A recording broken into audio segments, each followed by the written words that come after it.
Hello guys, कैसे हो आप सब। Welcome to my YouTube channel. ये 2025 का एग्ज़ाम ओवर हो चुका है। उसके बाद हम लोग बहुत काफ़ी बोल सकते हो तुम लोग लो फील कर रहे हो या फिर कुछ भी। लेकिन मैं ये बता देना चाहती हूँ कि मैं भी बहुत लो फील कर रही थी, लेकिन मैं अभी ठीक हूँ और नीट 2026 के लिए शायद मैं प्रिपेयर करूँगी। मैं पार्शियल ड्रॉप लेने का सोच रही हूँ, लेकिन मैं 2026 के लिए बता दे रही हूँ, अगर आप ड्रॉप लेना चाहते हो तो आपको बहुत सारे बातों का ध्यान रखना पड़ेगा। पहला जो कि मैंने गलती करी थी कि मैंने फिजिक्स का क्वेश्चन स्टार्टिंग से सॉल्व नहीं करा था। आपको स्टार्टिंग से ही नीट 2026 के लिए फिजिक्स का क्वेश्चन सॉल्व करना पड़ेगा। और ये नहीं कि बस छोटे छोटे क्वेश्चन को आप सॉल्व कर रहे हो और अपनी खुशी के लिए सॉल्व कर रहे हो। आपको वो अच्छे लेवल के क्वेश्चन सॉल्व करने पड़ेंगे, क्योंकि उसका अभी जो आंसर मिल गया नीट 2025 में। नीट 2025 में हम लोग का जो फिजिक्स का पेपर आया वो बहुत ही लेंदी था, जे एडवांस लेवल का क्वेश्चन था।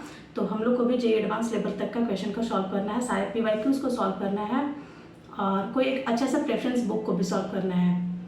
सिर्फ पहले का अगर मैं बता दूं तो पहले अगर आप PYQ बस अच्छे से करके जाते हो तो नंबर हम लोग स्कोर कर जाते थे, 100 to 120 तो कर ही जाते थे, बट अब नहीं कर पाएंगे। सेकेंड थिंग, कोई भी बैकलॉग क्रिएट नहीं होना चाहिए, क्योंकि अब 365 डेज नहीं है हमारे पास नीट 2026 के लिए, तो हमें अभी से ही प्रिपेयर करना चाहिए। और मैं थर्ड बात बता देती हूँ कि जो सारे स्टूडेंट्स ने गलती करी है, टेस्ट नहीं लेते वो शुरुआत से ही। मैं भी करी थी, मैंने भी टेस्ट जनवरी में किया था मैंने देना। स्टार्टिंग में मैं भी उतना अच्छा स्कोर नहीं कर रही थी, 450 500 इतना ही मेरा स्कोर रहता था। लेकिन लास्ट के जो मैंने बहुत अच्छे से प्रिपेयर किया था, फिर मैं लास्ट टेस्ट में 600 से 650 तक मैं स्कोर कर रही थी। मुझे पूरा कॉन्फिडेंट थी कि इस बार हो ही जाएगा, बट नहीं हो पाया। लेकिन कोई बात नहीं, मैं फिर से प्रिपेयर करूँगी और नीट 2026 को मैं ज़रूर क्रैक करूँगी। और मैं बता दूँ कि बहुत सारे स्टूडेंट्स जो हैं ये करते हैं कि क्वेश्चन जैसे क्वेश्चन फिजिक्स का देखते हैं तो वो उसको थोड़ा सा भी अपना दिमाग भी नहीं लगाते हैं कि कैसे सॉल्व किया जाता है क्या नहीं। उसका सॉल्यूशन पीछे दिया रहता है, वो बस वो सॉल्यूशन देख के और खुश हो जाते हैं कि मेरे से तो ये क्वेश्चन हो गया। बट नहीं, ये गलती है हमारी। वो क्वेश्चन अगर मुझे एग्ज़ाम में देखने को मिलेंगे तो वो क्वेश्चन मैं सॉल्व नहीं कर पाऊँगी, क्योंकि मैं अपना दिमाग वहाँ पर थोड़ा भी यूज़ नहीं करी थी। इसलिए हम लोग को खुद से क्वेश्चन को सॉल्व करना है। पहले जितनी बार हम लोग 3 से 4 बार हम सॉल्व करते हैं, उससे ज़्यादा नहीं। उससे ज़्यादा अगर नहीं बन रहा है तो आप सॉल्यूशन देखो, आपको जहाँ समझ में आ रहा है फिर वापस ट्राई करो, आपसे बन रहा है कि नहीं। फिर अगर कहीं अटक रहे हो तो फिर वापस जाओ सॉल्यूशन पे और देखो कि कहाँ बन रहा है, आप कहाँ मिस्टेक कर रहे हो। एंड फिर टेस्ट में अगर किसी के मार्क्स अच्छे नहीं आते हैं तो ज़्यादा ये नहीं करना है। सबके मार्क्स शुरुआत में कम आते हैं, बट धीरे धीरे वो ट्रैक पे आने लगता है।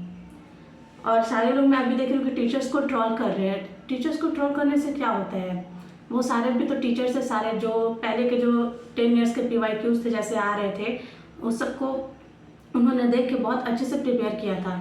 उन्होंने थोड़ी पता था उन्हें कि इस बार नीट 2025 में NTA ऐसा धोखा देगा।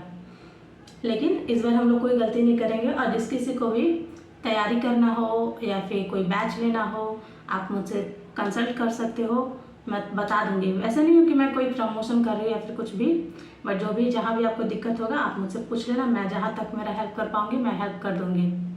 क्योंकि स्टार्टिंग में बहुत कुछ ऐसा होता है, बहुत सारे कन्फ्यूज़न होते हैं कि कौन सा टेस्ट लूँ, कौन सा सिलेबस, किसका ये बैच खरीदूँ, क्या करूँ, कुछ समझ में नहीं आता है। मैं भी बहुत गलती करी थी। मैंने 2 टेस्ट सीरीज़ लिया था।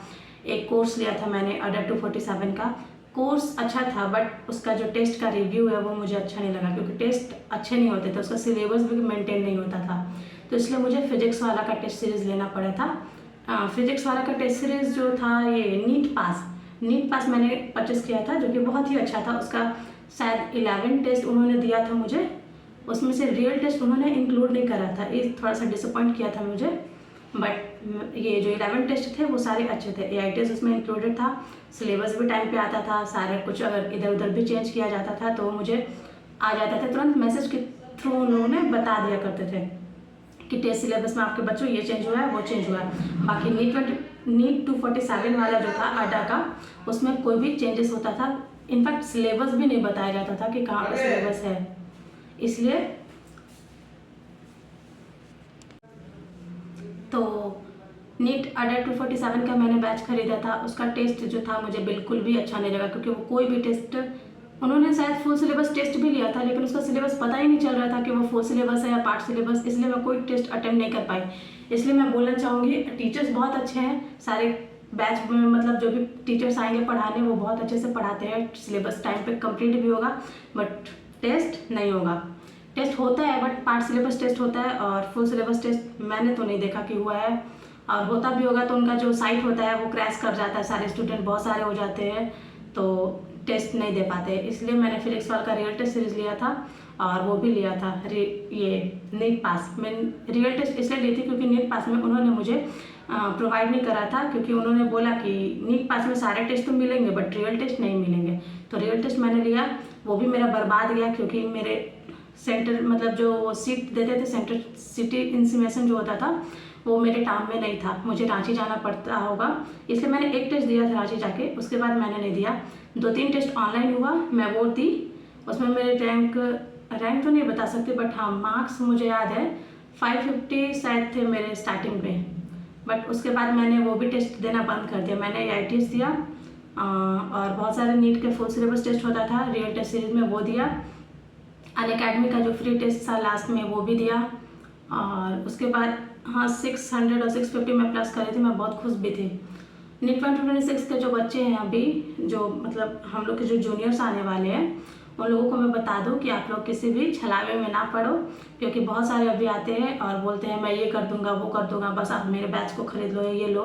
मैं भी बहुत स्टार्टिंग में भटकी थी, इधर उधर बहुत ज़्यादा इधर उधर हुई थी, लेकिन फिर मैं बैलेंस्ड हो गई थी। आप लोग भी जो टीचर से आपका फ्रिक्वेंसी मैच करता हो उस टीचर का आप लोग पहले एक्सप्लोर करें। यूट्यूब पर सारे लेक्चर्स अवेलेबल होते हैं, फर्स्ट लेक्चर तो फ्री ही होता है, तो सारे पहले देख लो किससे आपको समझ में आ रहा है। बहुत सारे टीचर्स होते हैं वहाँ पे, क्योंकि समझ ही में नहीं आता है किसका लूँ और किसका नहीं लूँ, इसलिए आपका जिससे फ्रीक्वेंसी मैच कर रहा है, जिससे आपको समझ में आ रहा है वही वाले बैच खरीदो, आप उसी टीचर्स के बैच को खरीदो।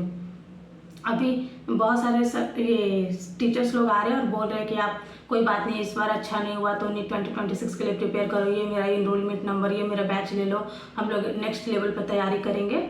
लेकिन ये सब पे नहीं पढ़ना है, जो भी टीचर से आपको समझ में आता है बस उसी टीचर का आप बैच खरीदना, क्योंकि पैसे हम लोग उतना तो अफोर्ड नहीं कर सकते, किसी के भी पेरेंट्स के पास उतना पैसा नहीं होता है कि सारे टेस्ट और सारे बैच खरीद के दें, इसलिए कोई एक ही टेस्ट लेना पड़ता है और वो भी हम लोग को सोच समझ के डिसीजन लेना पड़ता है। तो सब लोग सोच लेना, उसके बाद ही लेना। अभी 1 महीना आप लोग एक्सप्लोर करो, यूट्यूब पे सारे लेक्चर्स अवेलेबल होते हैं, किन स्टूडेंट का आप रिएक्शन देख सकते हो, भैया दीदी का वीडियो देख सकते हो। मैंने भी यही करा था, पहले सबका रिव्यू देखा उसके बाद ही मैंने ख़रीदा था बैच। मैंने ख़रीदा था बैच अगस्त के महीने में मैंने ख़रीदा था, हाँ अगस्त से मैं जुड़ी हुई थी और फिर सारे सिलेबस फिर से कंप्लीट उन्होंने कराया था और अच्छे से कराया था, मुझे सारे कंसेप्ट आते थे, इसलिए मुझे उतनी तो प्रॉब्लम नहीं होगी। लेकिन अभी जो नीट 2026 के फ्रेशर्स हैं उनको बहुत प्रॉब्लम होने वाली है, इसलिए आप सोच समझ के लेना, और जहाँ भी आपको कोई दिक्कत लगे आप मुझसे भी पूछ सकते हो, कमेंट में बताना, ठीक है। अभी के लिए बाय बाय, बट जो भी आपको दिक्कत हो आप मुझे कमेंट करना, मैं रिप्लाई ज़रूर करूँगी। Bye bye.